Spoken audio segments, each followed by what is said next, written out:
Vous savez, moi j'ai souffert plus que quiconque dans ce pays pour lutter contre ces rebelles du M23.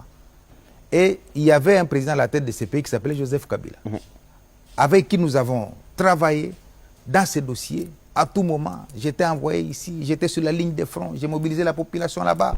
On a amené de l'eau à nos compatriotes qui étaient sur la ligne de front à l'époque du général Baouma, à l'époque du colonel Mamadou. Tout le monde sait les efforts que nous avons faits pour accompagner les militaires afin d'obtenir la victoire que nous avons obtenue le 5 novembre 2013 lorsque nos forces armées ont investi la colline de Tchanzu.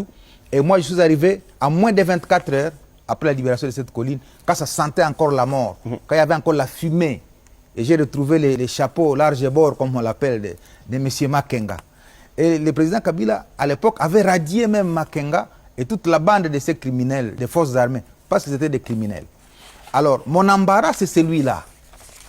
Comment, avec tous ces efforts-là que nous avons faits, maintenant je les retrouve à Goma. C'est pourquoi, dans une émission à la RTNC, j'avais posé 12 questions. J'avais dit, les journalistes, il faut amener ces questions au président Kabila. Parce que je me disais, est-ce que c'est réellement le fils de Mzee? Est-ce que c'est vraiment le président que moi je connais qui peut se retrouver à Goma, entre les mains de Makenga qu'il a radié? À ce moment-là, il n'était pas encore arrivé. C'était encore des rumeurs. Et finalement, il est arrivé. Donc ça confirmait que la personne qui luttait avec moi contre ces gens est gardée par ces criminels-là, qu'il a radié de l'armée. C'est là où je n'ai pas compris. J'ai dit, si c'est ça la politique, alors c'est grave. Et donc, pour moi, je continue à croire que le comportement que l'ancien chef de l'État a affiché en allant se joindre au M23, il est impardonnable. S'il n'est pas impardonnable, alors ça frise une complicité. Ça veut dire quoi?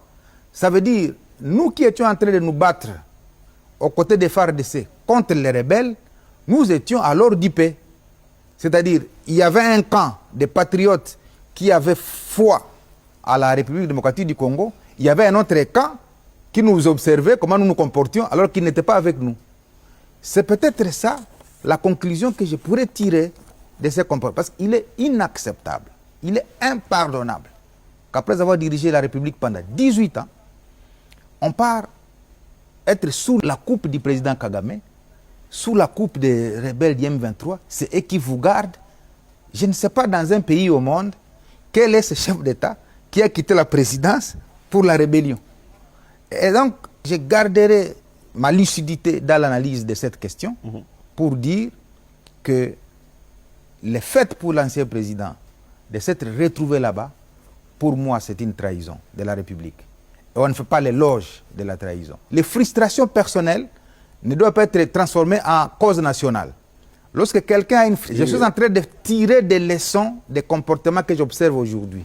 Si donc, pour le président Tshisekedi, il n'y a pas de fin de guerre, c'est parce qu'il n'y a pas de deal, il n'y a pas de complicité.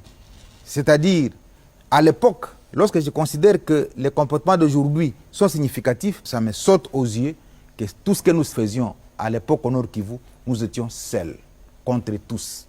Et donc, je crois même que nous avons échappé belle parce qu'il y en a qui sont morts.